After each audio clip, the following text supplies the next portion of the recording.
নমস্কার বন্ধুরা, সরস্বতী কুকিং চ্যানেলে আপনাদের সবার স্বাগত। আজকে আমি আপনাদের রুই মাছের পেটি রান্না করে দেখাবো। আসলে অনেক সময় দেখা যায় রুই মাছের পেটি কিংবা কাতলা মাছের পেটি বাড়িতে নিয়ে আসলে অনেকে খেতে চান না। তো আজকে সেই পেটিটাকে আমি এমনভাবে রান্না করব, আর এইভাবে যদি রান্না করেন সবাই কিন্তু চেটেপুটে খাবে। তো চলুন রেসিপিটি শুরু করি, আর ভিডিওটি প্রথম থেকে শেষ পর্যন্ত দেখবেন। আর ভালো লাগলে একটা লাইক কমেন্ট শেয়ার করবেন, চ্যানেলটিকে সাবস্ক্রাইব করে পাশে থাকবেন। চলুন ভিডিওটি শুরু করি। তো দেখুন, এখানে সব রুই মাছের পেটি আছে। এখানে কিন্তু কোনো দাগার মাছ নেই, এখানে সবই রুই মাছের পেটি। তো সব পেটিগুলোকে আমি নিয়ে নিয়েছি, ধুয়ে পরিষ্কার করে নিয়েছি। এখন এর ভিতরে দিয়ে দেব লবণ, দিয়ে দেব হলুদ। লবণ হলুদ দিয়ে ভালো করে মাছের গায়ে লাগিয়ে নেব। তো বন্ধুরা, এইভাবে একবার অন্তত বাড়িতে রুই মাছ কিংবা কাতলা মাছের পেটি রান্না করে খেয়ে দেখতে পারেন। তো দেখুন, উনানে কড়াই বসিয়ে দিয়েছি, কড়াইটা গরম হয়ে গেছে। কড়াইতে দিয়ে দিলাম সর্ষের তেল। তেলটা গরম হয়ে গেছে, এখন তেলের ভিতর দিয়ে দেব আমি মাছের পেটিগুলো।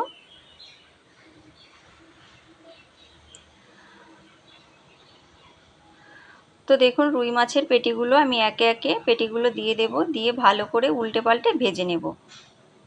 তো দেখুন, এক পিঠ ভাজা হয়ে গেছে, এরপর আমি উল্টে দেব মাছটাকে।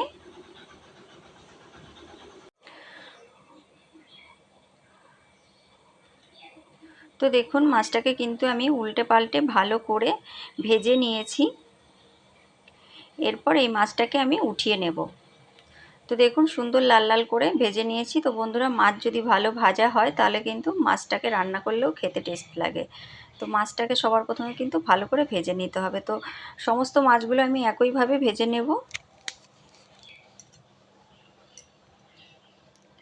তো দেখুন, সমস্ত মাছগুলো ভাজা হয়ে গেছে। এরপর আমি একে একে মাছগুলোকে উঠিয়ে নিয়েছি। এরপর ওই মাছ ভাজা তেলের ভিতর দিয়ে দেব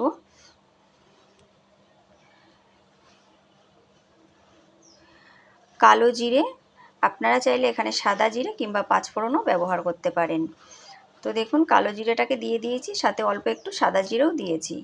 দিয়ে ভালো করে মশলাটাকে ভেজে নিয়েছি। এরপর এর ভিতরে দিয়ে দিলাম জিরে, আদা আর কাঁচা লঙ্কা, সঙ্গে টমেটো একসঙ্গে বেটে রাখা সেই মশলাটাকে দিয়ে দিলাম। দিয়ে মশলাটাকে কষিয়ে নিয়েছি। দিয়ে দিলাম স্বাদ মতো লবণ, দিয়ে দেবো কালারের জন্য হলুদ। লবণ হলুদটাকে দিয়ে একটু ভালো করে কষিয়ে নেব। আর দিয়ে দিলাম একটুখানি লঙ্কার গুঁড়ো আর একটু কাশ্মীরি রেড চিলি পাউডার। এতে কিন্তু কালারটা সুন্দর আসবে, দেখতে খুব ভালো লাগবে। তো দেখুন, মশলাটাকে আমি সুন্দর করে কষিয়ে নিয়েছি। এখন অল্প করে জল দেব, জল দিয়ে আমি মশলাটাকে ভালো করে কষিয়ে নেব। এরপর আমি এর ভিতরে দিয়ে দেব 2 চামচ মতন কালো সর্ষে আর সাদা সর্ষে বাটা। এখানে আপনারা চাইলে পোস্ত বাটা কিংবা চীনাবাদাম বাটাও দিতে পারেন। তো সমস্ত মশলাটাকে দেখুন আমি কষিয়ে নিয়েছি।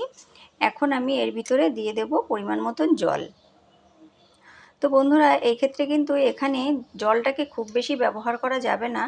তো দেখুন, আমি জলটাকে দিয়ে ফুটিয়ে নিয়েছি। এরপর একে একে সমস্ত মাছগুলোকে ঝোলের ভিতর দিয়ে দেব।